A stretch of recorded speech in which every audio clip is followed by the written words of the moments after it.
माँ टिके धीरे एते राति कौन पाई मैं मैगी गुड़ाक खाइली एया भाबुचंदी ना एक्चुअली कौन हेइची कथाटा ना लंच टिके अधिका लोड हो जाइतिला तो सेथि आ डिनर करिया इच्छा हेलानी। कैसे कैसे लोग रहते हैं यार यहाँ पर। समस्त मते खाइबा को डाकिले समस्त खाइ पी के सोइले किंतु मु खाइली नै किंतु राति 12टा बेलकू मोर से भोक कोउठी थिला असुर भलिया तो आसिला आ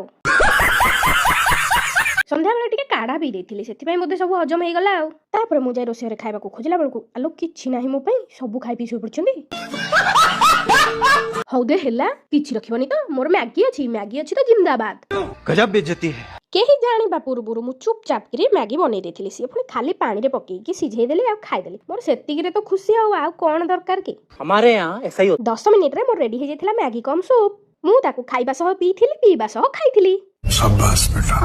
एमती देखा गले तो मु मैगी एते खाएनी कि चाउमिन खाएनी किंतु आज जेहेतु भूख करथिला भूख गले तो मଣିଷ पिचु गिळिଯିବ ये तो मैगी ओहो मैगी बंचाई देला।